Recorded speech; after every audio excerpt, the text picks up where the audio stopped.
Check, 1, 2, 3. Good morning, everyone. So happy to be here today. My name is Samantha, and I'll be the moderator today. And it's so exciting to come together on such an important topic. Today, it's called Brave and Safe, a place for courageous conversations. And I'd like to begin this morning with a land acknowledgement.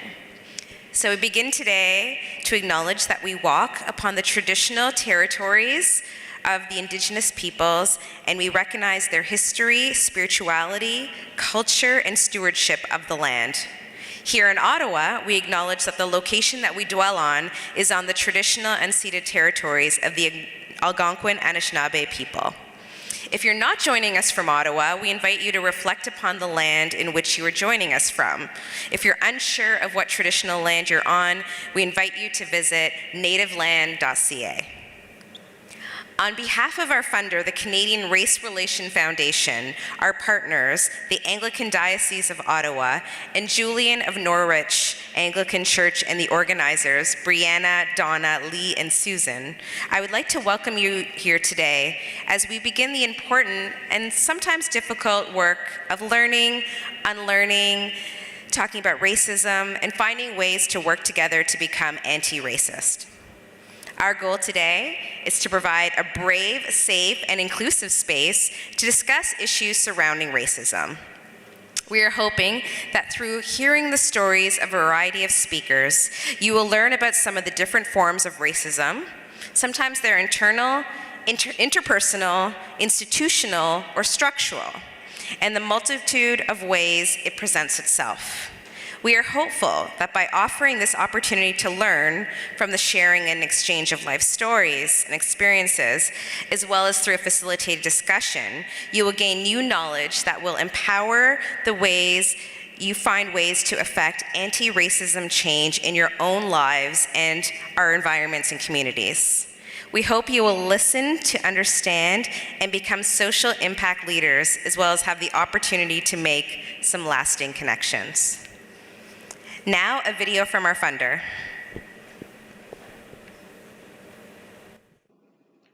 Hi everyone, my name is Angela Lee and I'm the Director of Partnerships and Research at the Canadian Race Relations Foundation.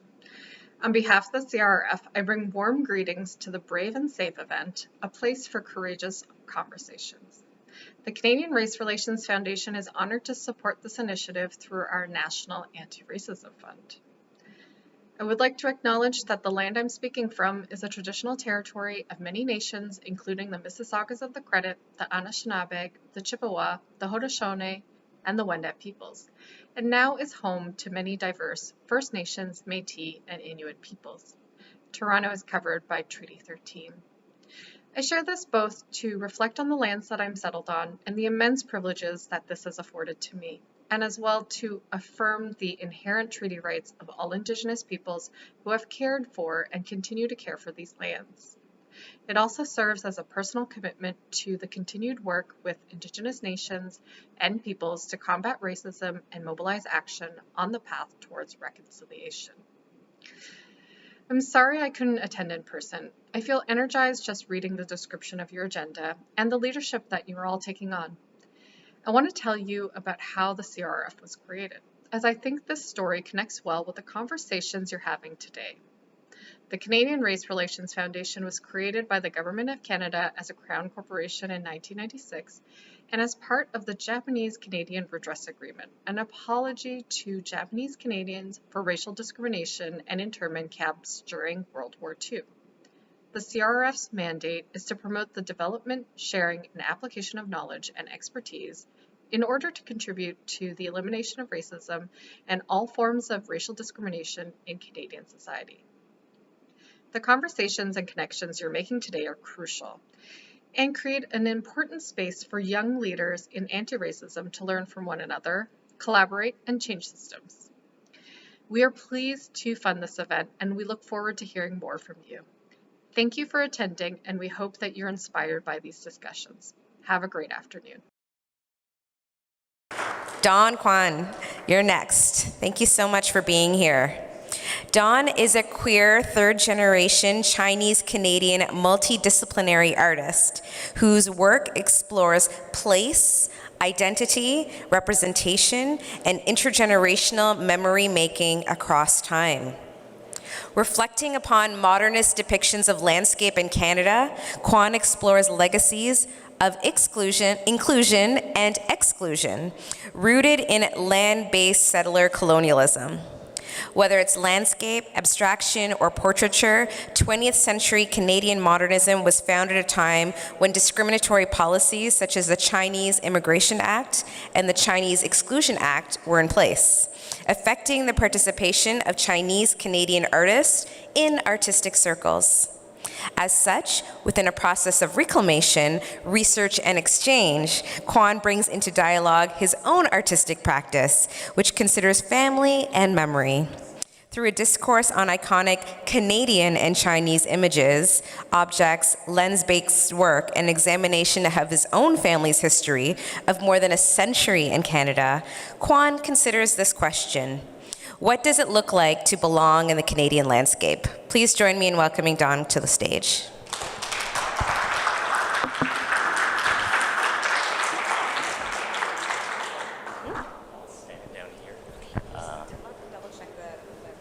Yeah, I think I'll stand down here because I have a slide presentation, and thanks for that introduction, and thanks for inviting me.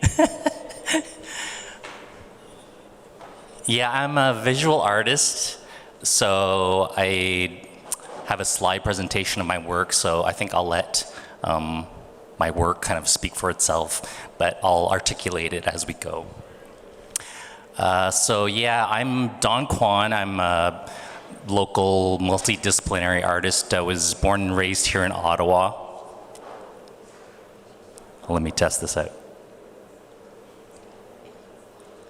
Yeah, I was actually born and raised in this community, like right here in situ on like Maryville Road and Baseline. You know, I went to the high schools and the colleges in this area, and actually have a piece of artwork in the library across the road, which is a portrait of my parents. So I'm so honored to be like back in this community and talking to you guys today. So I'm a multidisciplinary artist, and what does that mean? That means I use a variety of like materials.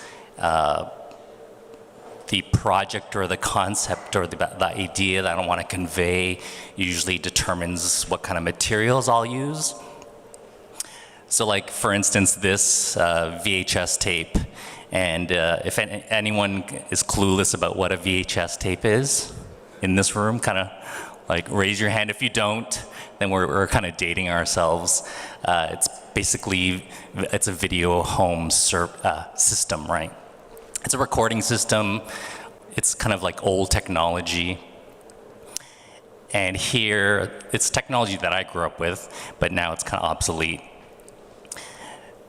And then here in this video, in this piece of artwork, I love using artwork. I love using materials that are simple and approachable and understandable. It's a great way to kind of like invite people into the work and into the conversation.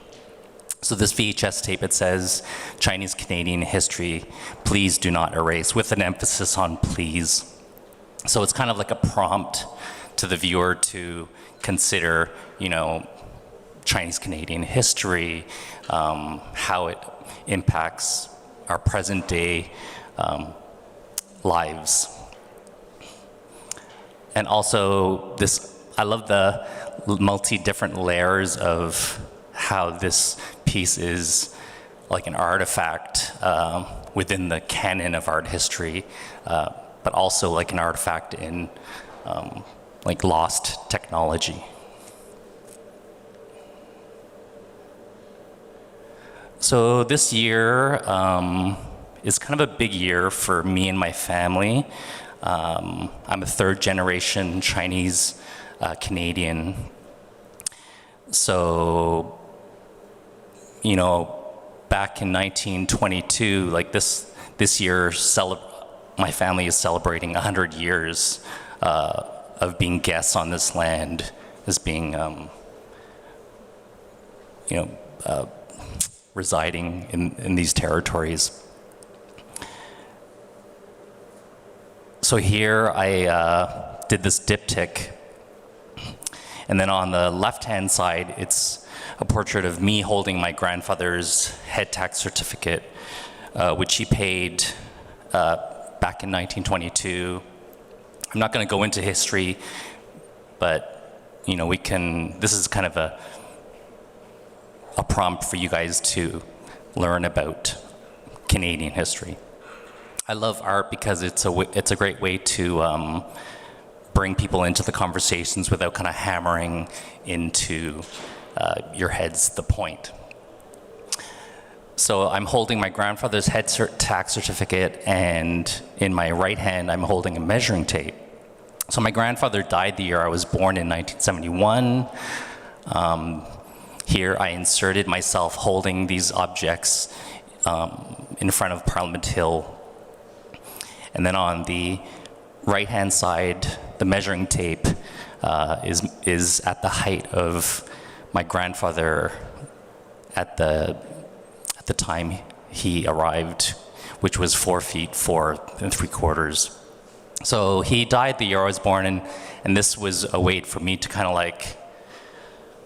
this series was a way for me to kind of get to know him again and get to know his struggles as a newcomer to Canada.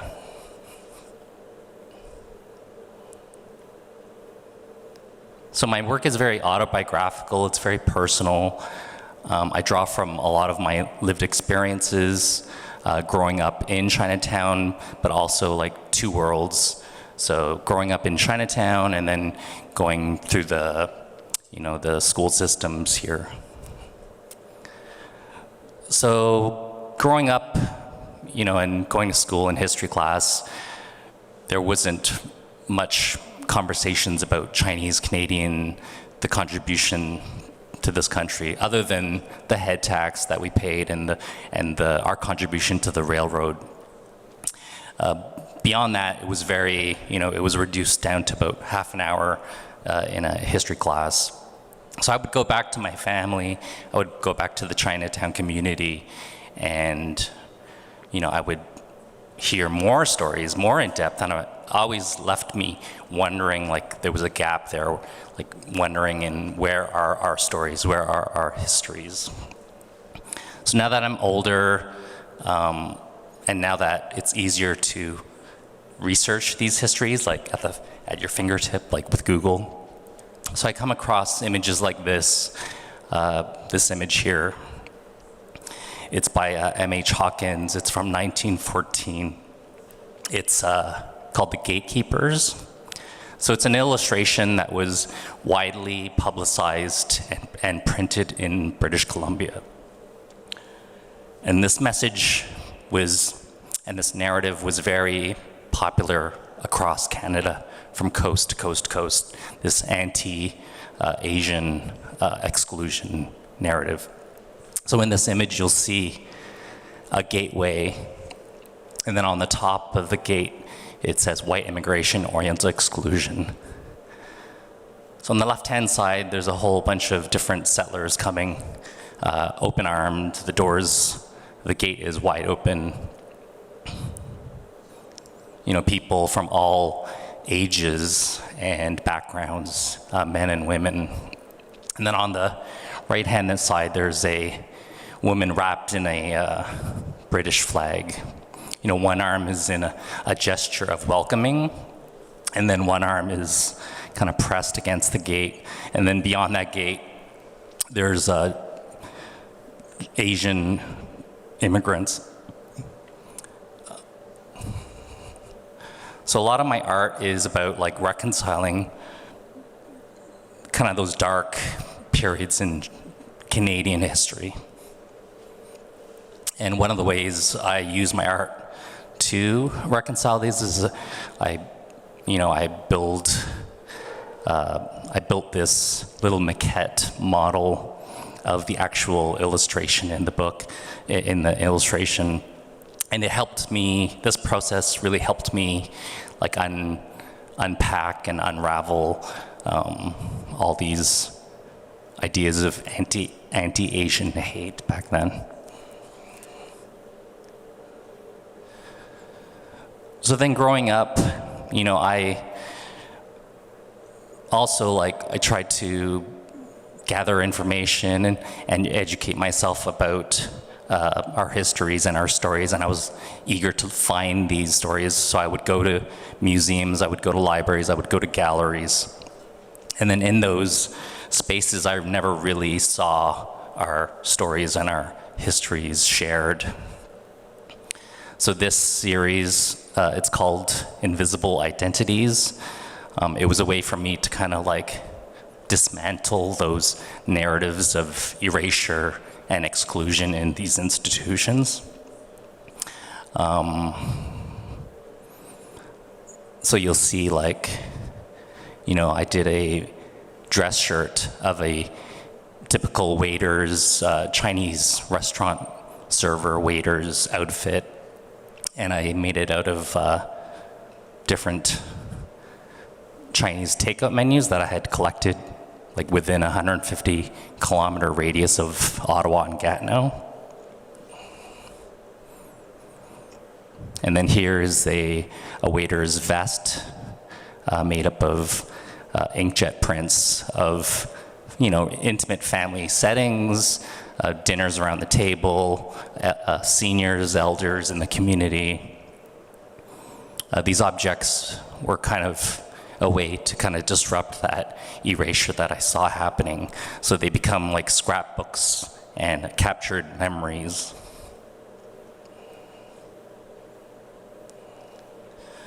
So then this is, you know, as a visible minority, you know, a lot of you guys, and queer actually, this line, "you people," may resonate with you. You know, it's a line that has kind of haunted me my whole life.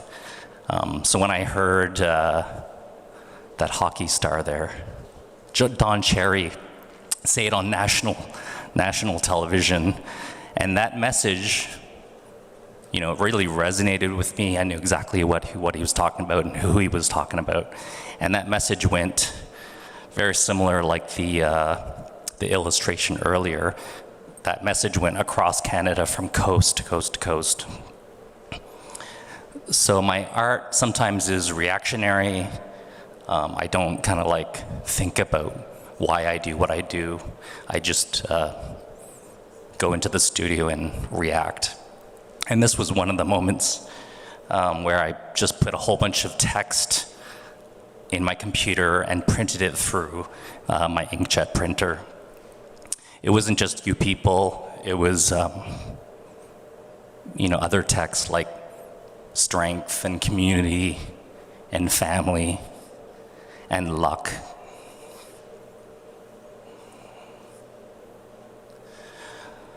So then, you know, we could rewind back to the first days of the pandemic. It was March 13th. I remember it clearly because my brother is a drag performer, and my family, we had the Shanghai restaurant here in Ottawa. And that night, we were preparing for a really busy night. But then Doug Ford kind of told us, you know, go home, stay home and isolate. So we closed that weekend, and I remember feeling so low. Weeks earlier, I had kind of experienced anti-Asian hate, and I saw the writing on the wall about all the anti-Asian hate spreading across the globe. So that weekend, it was March 15th, I had gone back into my studio, and it was really low. I had recently just lost both my parents, and then the closure of the restaurant, and then on top of that, kind of magnified anti-Asian hate was being played out across the world. So I went into the studio and I kind of gathered strength, and I sewed up my first pandemic mask, and it was a way to kind of react to all that Asian hate. So the pandemic was really long. It was longer than we all kind of thought. It went for a month, and then 3 years later. So I was really productive. I put all my energy into making pandemic masks. And this one here is called Veneration Mask for Mother and Father. It's currently in the collection at the Royal Ontario Museum. And then this is also in their collections. It's called Takeout Menu Mask. I like this one because we were all told to support local and support our communities and our businesses during the pandemic that were struggling. And I really wanted to support those small mom and pop shops, especially they were Asian owned, because I knew they were struggling with an added kind of layer. So whenever I would kind of like gather enough money, I would support all these little small mom and pop Chinese restaurants. So there was one Chinese restaurant on Golden Lake that I went to, and they gave me this huge takeout in this bag, and I loved the decoration so much, I turned it into a piece of artwork. And then these are just kind of other iterations of masks that I made. So then COVID kind of also allowed me to like reflect on, what other communities, racialized communities were going through across Canada. So like Indigenous communities were dismantling monuments and dealing with residential schools. Black Lives Matter was happening. Dr. Seuss was being banned. And, Buddhist monasteries and Chinatowns were kind of targeted across Canada. So I built this sculpture. It kind of reminds me of like a child's building block, what we learn when we're young. But it's not just like what children learn, it's like what adults learn.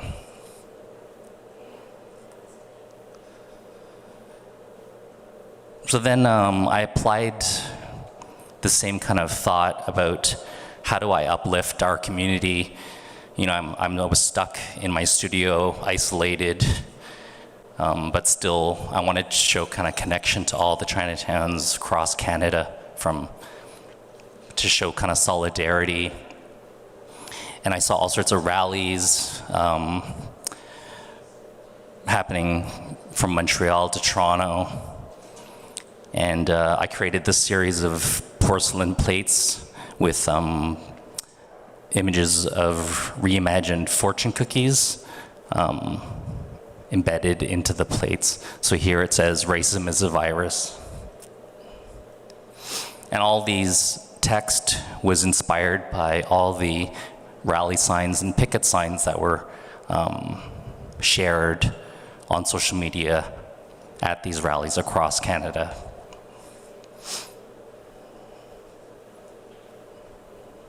This one's proud to be Asian. And I love rallies and I love picket signs because they're like simple ways for everybody. You don't have to be an activist or an artist. You just have like a 36 by 20 piece of cardboard or piece of paper, and then you only have a certain amount of space to write clearly what your thoughts are. And I love that about rally signs.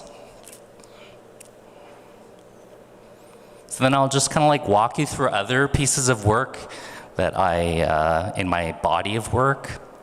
This was at Carleton University. It's called A Foreign Space. I reimagined a Chinese lantern. Actually, this lantern is a mirrored lantern that replicates the lanterns that were hung in the old Wong's Palace on Carling Avenue.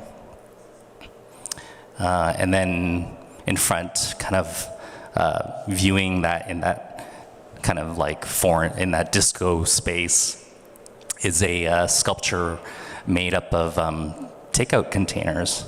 And it kind of harkens back to the time when, those first Chinese settlers kind of were forced into jobs. And one of those jobs was laundry, but also restaurants and cafes. Yeah, so this series of work, like I said, I love art because it's a great way to kind of like unpack and introduce conversations that are sometimes very problematic or difficult, often. So this series was called Cultural Camouflage, Cultural Camo. It was a way for me to kind of use pop culture patterns. Here it's the buffalo check pattern. And I reimagined these three sculptures, Fulu and Shu. So here, one of the sculptures is in a camouflage, and it's about adopting, how do you adopt new territories and stay connected to your own cultural heritage in a new kind of space. And then here is the Hudson Bay colors. So last year was kind of a good year for me. I was invited to do an intervention at the Ottawa Art Gallery for a year duration. And it was my work interacting and engaging with a very historic collection called the Firestone Collection. So I spent about a week plus on my own kind of researching the collection. It was made up of over 1,600 pieces of artwork, not just paintings, drawings and documents and sketches. And the importance of this collection is because this very affluent family in Ottawa, were patrons of many of the Group of Seven members. So like A.Y. Jackson, Tom Thompson, Hillier, all those Group of Seven members. So through that research process and investigating the collection, I didn't come across I came across very little representation from Black, Indigenous people of color. And this collection kind of spanned 1920s to current day. So that reminded me of the Chinese Exclusion Act, the Asian women's right to vote, all those kind of voices and stories and histories that were often erased or not shared. So I built this circle of Muskoka chairs, and at first glance, you kind of want to like sit in those chairs, like with a glass of wine or something like that. It's very inviting, but then once you kind of get closer, upon closer inspection, you realize like all the armrests are connected and there is no way for you to get into the circle. So it's all about, who belongs in the circle and who is excluded outside the circle. So last year, I also got to, I was invited by Paul Wong and Pride in Vancouver to be the featured artist at the Dr. Sun Yat-sen Gardens. And I got to visit like Chinatowns across Canada. So Vancouver, Richmond, Calgary, Montreal, Markham, and Toronto. So I got to connect with all sorts of people that were really interested in saving Chinatowns and learning about the Chinese-Canadian experience in Canada. So I brought these these frames from an old lantern, and I documented my trip across Canada. It's a way for me to kind of like see myself reflected in the landscape. And here I'm at Lake Louise in Banff. Yeah, so this is an image of me in front of the Chinatown Archway in Vancouver. And I'm so grateful for the opportunity to like travel and work at my art practice and be able to kind of communicate these stories to a broader audience.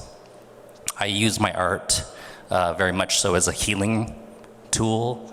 I think it's a great educational tool as well.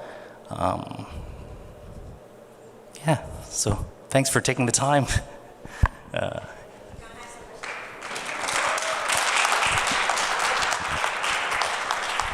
Thank you so much, Don. Not only are you a masterful artist, you're an amazing storyteller, and we all learned so much from you today, so thank you so much. We have some questions from the audience that I've noted here. Post-pandemic, what can we do to support Chinatowns and the broader Asian community? Yeah, that's a good question. Yeah, I think just kind of like knowing our stories, knowing our histories, embracing those communities. I think it's kind of a miracle that these communities actually exist, despite all the obstacles, not just social, but like legislative laws. Much like in the Indigenous community, when I investigate our own history, like my family's history, starting with my grandfather, all sorts of problematic stories come up. How we were excluded from certain areas to buy property. We weren't allowed to swim in certain pools, drink out of certain water fountains. Things as simple as that, I didn't realize growing up. So to find out those stories as a contemporary, artist, I often wonder how that kind of impacts my art practice and how I navigate society. So I love that I get to kind of use my art to bring those conversations into the forefront. Thank you so much. It's so true. You're part of that capturing history, and when you think of our next generation, sharing those stories, and you do it in such an entertaining way, I think people of all ages can really like lean in and learn and reflect from it. So thank you so much. What are some easy ways to show love and care for the BIPOC community in life without feeling awkward? So we're talking about that support system again, and tangible things people can leave with today to really do support. So you've talked about educating yourself and learning the history. Is there any other key takeaway you'd like to share?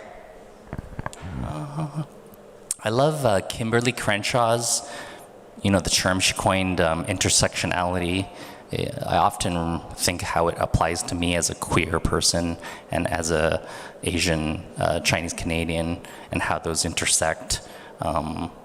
So we're not a homogeneous community. We're not a monolithic community. We all have our own experiences and lived experiences. And I think to kind of like be able to everyone to kind of be able to share their own stories and their own histories and narratives within, against the dominant culture is really important. Representation really matters.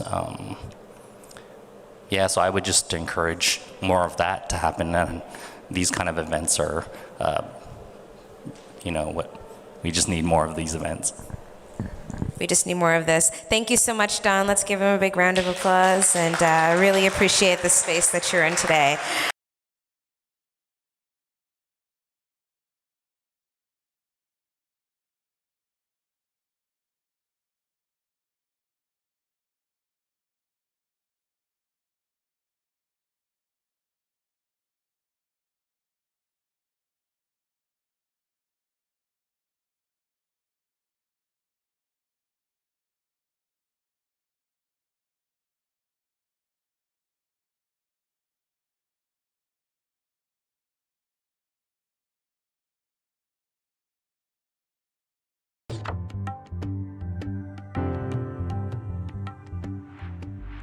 Maybe you've seen this graphic floating around the internet. It was designed by Andrew M. Ibrahim, and he gives Ibram X. Kendi and other modern anti-racism writers credit for many of the ideas within the graphic. I want to give you a quick overview of it because it's a useful tool. And then I want to show you a similar graphic we made that focuses on an anti-racism continuum for the workplace. So let's get into Dr. Ibrahim's graphic real quick. This graphic is broken down into 3 phases. As a person on a journey towards becoming anti-racist, you fall somewhere within this continuum. Ibrahim breaks this continuum into 3 main groups: the fear zone, the learning zone, and the growth zone. You can see that in the fear zone, we're either denying that racism is a problem, or we're not interested in or willing to take action to combat it. That is a comfortable space for people with race privilege. People sometimes get offended by that term, race privilege, so let me quickly define it to ease any defensive feelings toward that. Someone's ability to be in the fear zone means that their life is not negatively impacted by the color of their skin. It's not saying that their life is easy, that they've not had to work hard, and it doesn't negate struggles. It simply means that their life is not negatively impacted by the color of their skin. That's race privilege. And it's important to know not everyone has that luxury. If you're ready to move out of the fear zone, then you start to do some of these things in the learning zone. Asking questions, reading books, evaluating your privilege, listening to people who look different than you. And guess what? Some of the things in this learning zone are going to be shocking and upsetting and uncomfortable, because you'll learn that things you hoped weren't true, in fact, are true. Now, when you start to learn about and get shocked by the experiences of others, then hopefully you become motivated to push yourself into the growth zone. You start to speak out. You promote and advocate for policies that are anti-racist, and you yield your power to marginalized groups. The important thing to know here is that in order to move through this journey, to transition from the fear zone to the learning zone to the growth zone, you have to put in work. You have to allow for mental shifts, and you have to allow yourself to be uncomfortable. Also, equally important to note is that hitting the growth zone is not an end. While it's your goal to get there, staying there requires constant work. That becomes clear when you realize that all of the items listed in the growth zone are activities and not mindsets. It's not a matter of thinking these activities are good ideas. It's a matter of doing these activities. Now, from what Dr. Ibrahim created, we came up with a similar continuum for the workplace, starting again with the fear zone. Within this zone, you're complacent working in an organization that excludes people of marginalized groups. You're complacent working in an organization that demonstrates inequity in pay, hiring, and leadership. You intentionally or unintentionally choose to work most closely with people who look like you. You either do not understand or do not believe in the value that diversity brings to an organization, or you make comments or jokes that oppress marginalized groups. This list can continue, but you get the idea. And so, what are some characteristics that you can work towards that indicate you're moving from the fear zone to the learning zone? You start to notice and question why inequalities exist within the organization. You support and follow company-wide practices designed to mitigate bias. You understand that an organization is better when the workforce is diverse. You lead by example and speak professionally and honestly about others. And then ultimately, you want to move from the learning zone to the growth zone. In the growth zone, you ask questions of HR or leadership where you see inequality. Understand that working with people who do not look like you or have a similar background as you promotes richness in the organization. Understand that diversity creates advantages in problem solving, development, brainstorming, and really any other facet of the business. You continue to lead by example and help people facilitate the uncomfortableness. You allow time for change, understanding not everyone is at the same stage as you, but you don't grow complacent. And if policies don't exist that mitigate bias, you do your part to put some in place.